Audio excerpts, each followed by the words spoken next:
بسم اللہ الرحمن الرحیم۔ السلام علیکم دوستو، جو لوگ ایمان لائے اور پھر اللہ کے دین سے پھر گئے، اللہ تبارک و تعالیٰ نے ان کے لیے سخت عذاب کی وعید سنائی ہے۔ ترکی ایک ایسا ملک ہے جہاں بے حیائی بہت عام ہے، جہاں کے کلبوں میں یورپ کے کلبوں سے بھی زیادہ عیاشی، شراب نوشی اور گندگی ہے۔ ترکی میں ساری رات ڈسکو ڈانس، نائٹ پارٹی اور زنا خانے کھلے رہتے ہیں اور ان پر حکومت کی جانب سے کوئی روک تھام نہیں ہے۔ اللہ تعالیٰ قرآن مجید میں ارشاد فرماتے ہیں، ہم نے پہلی قوموں کے ساتھ کیا کیا، وہ تم سے زیادہ طاقتور تھیں۔ ہم نے قوم صالح کے ساتھ کیا کیا، ہم نے قوم لوط کے ساتھ کیا کیا، اور ہم نے قوم ہود کے ساتھ کیا کیا۔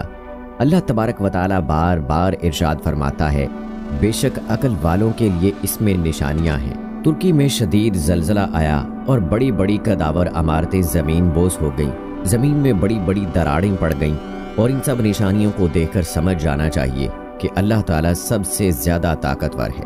وہ چاہے تو اس دنیا کو پل بھر میں برباد کر دے، اور پھر چاہے ہم جتنی مرضی اللہ کی تعریفیں کریں اور جیسے مرضی اللہ اکبر کے نعرے لگائیں، اللہ کے نزدیک ان کی کوئی حیثیت نہیں، کیونکہ جب اللہ کا عذاب نازل ہوتا ہے تو اللہ فرماتا ہے کہ میں توبہ کے دروازے بند کر دیتا ہوں، کیونکہ یہ وقت بدلے کا وقت ہوتا ہے۔ اس وقت ترکی میں ایسے ایسے معجزات رونما ہو رہے ہیں جن کو دیکھ کر پتھر دل بھی پگھل جائیں۔ اللہ تعالیٰ کے عذاب کی بڑی وجہ اس ملک میں اللہ تعالیٰ کے نبی اکرم صلی اللہ علیہ وآلہ وسلم کی شان میں گستاخی ہے۔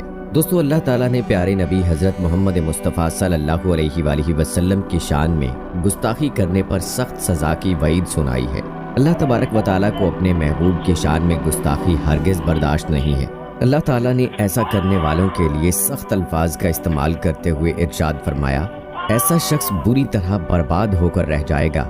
اور ایک دوسری جگہ پر اللہ تعالیٰ نے ارشاد فرمایا، اے ایمان والو، اپنی آواز کو اونچا نہ کرو اس کے بتانے والے نبی کی آواز سے، کبھی بھی ان کے سامنے ان کے نام سے چلا کر ہرگز بات نہ کرو جس طرح تم آپس میں کرتے ہو، اس طرح کرنے سے تم تباہ و برباد ہو جاؤ گے۔ جب دو انسان آپس میں بات کر رہے ہوں تو ان کے درمیان اونچی آواز کا استعمال کرتے ہوئے جذباتی ہو جانا عام اور معمولی بات ہے، لیکن یہاں بات آتی ہے اللہ تعالیٰ کے اپنے محبوب صلی اللہ علیہ وآلہ وسلم سے محبت کی، تو اللہ تعالیٰ کو اپنے پیارے محبوب کی شان میں گستاخی ذرا بھی برداشت نہیں ہوتی۔ اسی لیے اللہ تعالیٰ ارشاد فرماتے ہیں کہ میں ایسے شخص کو برباد کر دوں گا۔ حضرت عباس رضی اللہ تعالیٰ عنہ سے روایت ہے کہ آپ بیان کرتے ہیں کہ نبی اکرم صلی اللہ علیہ وآلہ وسلم کے ایک صحابی نابینا تھے جو کہ شادی شدہ تھے اور ان کے 2 بچے بھی تھے، لیکن اس کی بیوی گستاخ رسول تھی اور ہر وقت نبی اکرم صلی اللہ علیہ وآلہ وسلم کو برا بھلا کہتی تھی۔ آپ صلی اللہ علیہ وآلہ وسلم کی ذات مبارک میں عیب نکالتی رہتی تھی۔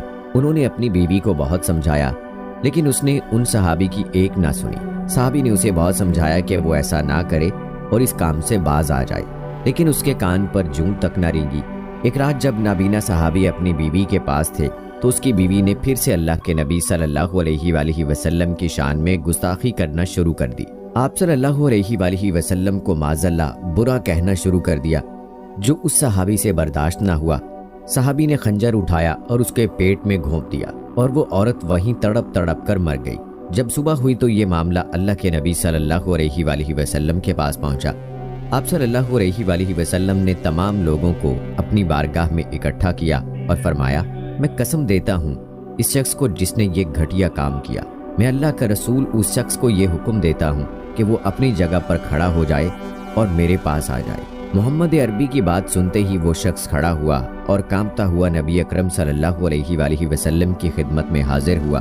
نابینا صحابی کانپتے ہوئے یہ عرض کرنے لگے، یا رسول اللہ صلی اللہ علیہ وآلہ وسلم، یہ کام میں نے کیا ہے اور میں نے جس کا قتل کیا وہ میری بیوی تھی۔ وہ ہر وقت یا رسول اللہ آپ صلی اللہ علیہ وآلہ وسلم کی شان میں گستاخی کیا کرتی تھی اور معاذ اللہ نازیبا الفاظ کا استعمال کرتی تھی جو مجھ سے برداشت نہیں ہوتا تھا۔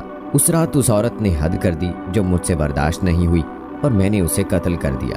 یا رسول اللہ صلی اللہ علیہ وآلہ وسلم، اس عورت سے میرے 2 بیٹے بھی ہیں جو بہت خوبصورت اور مجھ سے بے انتہا محبت کرتے ہیں۔ یہ بات سنتے ہی نبی کریم صلی اللہ علیہ وآلہ وسلم نے ارشاد فرمایا، تم سب گواہ ہو جاؤ اس شخص کے لیے، اسے خون معاف ہے، یعنی اس نے جس بات کے لیے قتل کیا اسے اس کی کوئی سزا نہیں ہے۔ دوستو، نبی اکرم صلی اللہ علیہ وآلہ وسلم کی شان میں گستاخی کرنا ناقابل معافی جرم ہے۔ جو نہ ہی عاشقان رسول صلی اللہ علیہ وآلہ وسلم کو اور نہ ہی اللہ تعالیٰ کو یہ جرم قبول ہے، جبکہ جانوروں کو بھی یہ بات ہرگز قبول نہیں ہے۔ اسی طرح ہم ایک دوسرا واقعہ پیش کرنے جا رہے ہیں جسے سن کر آپ کا ایمان تازہ ہو جائے گا اور آپ کے دل میں اللہ تعالیٰ کے پیارے محبوب صلی اللہ علیہ وآلہ وسلم سے محبت میں مزید اضافہ ہوگا۔ امام حافظ ایک ایسے کتے کا واقعہ بیان کرتے ہیں جو اللہ تعالیٰ کے محبوب کی شان میں توہین آمیز الفاظ برداشت نہ کر سکا۔ اس کتے نے گستاخ رسول کو چیر پھاڑ ڈالا اور اس کا چہرہ نوچ لیا اور اسے خوفناک موت سے ہمکنار کیا۔ وہاں پر موجود لوگوں کے پسینے چھوٹ پڑے اور انہوں نے آگے بڑھ کر اس شکاری کتے کو پیچھے کیا اور اس شخص کی جان بچ گئی۔ اس کتے کو دوبارہ وہیں باندھ دیا گیا۔ بعد میں اس میں سے ایک شخص نے کہا کہ تم نے اللہ کے رسول کی گستاخی کی ہے، اس لیے اس کتے نے تم پر حملہ کیا۔ اس شخص نے جواب دیا کہ ایسا بالکل نہیں ہے، وہ تو میں بات کرتے ہوئے بار بار اپنے ہاتھوں کو اٹھا رہا تھا اور ہاتھوں سے اشارے کر رہا تھا۔ یہ سب دیکھ کر شکاری کتے کو غصہ آ گیا اور اس نے مجھ پر حملہ کر دیا۔ اتنے میں اس بدبخت نے دوبارہ اللہ کے نبی کی شان میں گستاخی کرنا شروع کر دی۔ اس شکاری کتے نے جب اللہ کی نبی کی شان میں پھر سے گستاخی دیکھی تو ایک زوردار جھٹکا مارا اور اپنی رسی کو توڑ کر اس عیسائی کی جانب دوڑ پڑا اور اسے ایسے گردن سے دبوچا کہ اس کی جان نکال لی۔ اس شخص کی اس خوفناک موت کا منظر دیکھ کر وہاں موجود 40,000 منگولوں نے اسی جگہ اسلام قبول کر لیا اور سب کے سب مسلمان ہو گئے۔ اس کتاب میں شہید جمال لکھتے ہیں کہ اللہ کی قسم، اس کتے نے میری آنکھوں کے سامنے اس گستاخ رسول کو چیر پھاڑ کر واصل جہنم کر دیا۔ بے شک دوستو، گستاخ رسول کا یہی انجام ہوتا ہے، اور جو کوئی بھی ایسی حرکت کرے گا وہ اللہ کے عذاب کا مستحق ٹھہرے گا، اس دنیا میں بھی اور آخرت میں بھی۔ اللہ سے دعا ہے کہ اللہ تعالی ہمیں اپنے اور رسول اکرم صلی اللہ علیہ وآلہ وسلم کے بتائے ہوئے طریقوں کے مطابق زندگی گزارنے کی توفیق عطا فرمائے، تمام آفات سے ہمیں اپنے حفظ و امان میں رکھے۔ ترکی اور شام میں زلزلے سے شہید ہونے والوں کو جنت الفردوس میں اعلیٰ مقام عطا فرمائے، آمین ثم آمین۔